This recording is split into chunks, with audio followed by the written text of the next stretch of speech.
শুভ সন্ধ্যা বন্ধুরা। আজকে নিয়ে আসলাম আলু বেগুন দিয়ে একটি নিরামিষ তরকারি।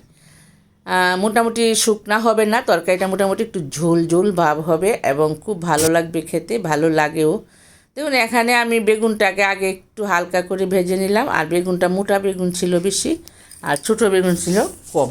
ইচ্ছা করলে মোটা বেগুন দিয়েও করা যায়, আবার যদি মনে করেন সবটা ছোটো বেগুন দিয়ে আর চিকন বেগুন দিয়ে করবেন সেটাও হয়।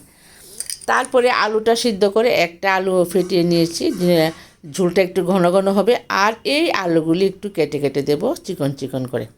তারপরে আলু বেগুনের ঝোলটা রান্না করব, একটু ঘন ঘন হবে, দেখতে ভালো লাগবে। এখন দেখেন ফোড়নে শুকনো লঙ্কা আর পাঁচফোড়ন দিয়ে দিলাম। পাঁচফোড়ন দিয়ে ভালো করে একটু কষিয়ে নেব।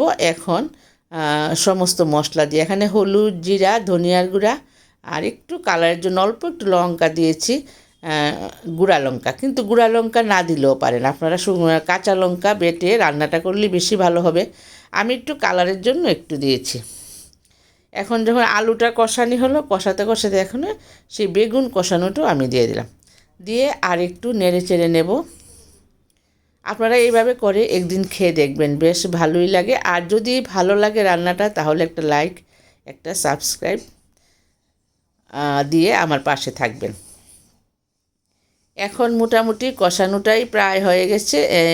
একটু বেগুনটা ভেজে দিলেও ভালো হয়, আবার অনেকে পাঁচফোড়ন দিয়ে বেগুনটা আলু দিয়ে একসঙ্গে করে, সেটাও ভালো হয়।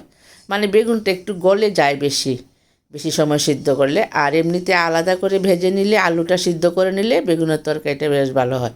আর এইদিকে দেখুন কাঁচা লঙ্কাটা একটু বেটে দেবো আর আদাটা একটু বেটে দেবো।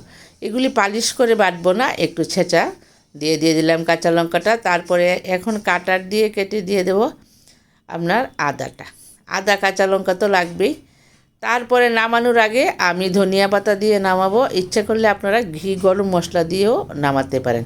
দেখুন এখন কাটার দিয়ে কেটে আদাটা দিয়ে দিলাম, আর একটু নেড়ে চেড়ে নিতে হবে। আদাটা একটু সিদ্ধ সিদ্ধ ভাজা ভাজা হয়ে যাবে, বেশ ভালো লাগবে।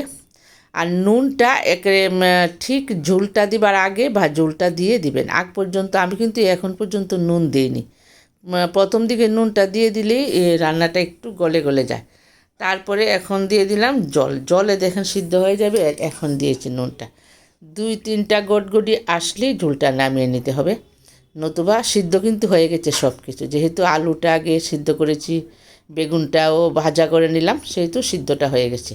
এখন দেখুন ঝোলটা কীরকম একদম পাতলা পাতলা লাগছে, কিন্তু না, আর 2টা গটগটি আসলে ঝোলটা একদম ঘন হয়ে যাবে। খেতেও ভীষণ ভালো লাগে। নিরামিষ, সম্পূর্ণ নিরামিষ রান্না।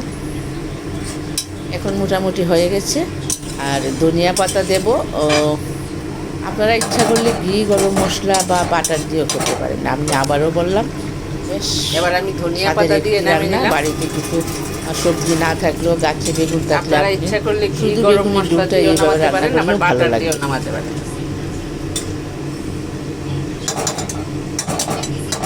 মোটামুটি হয়ে আসছে আজকে।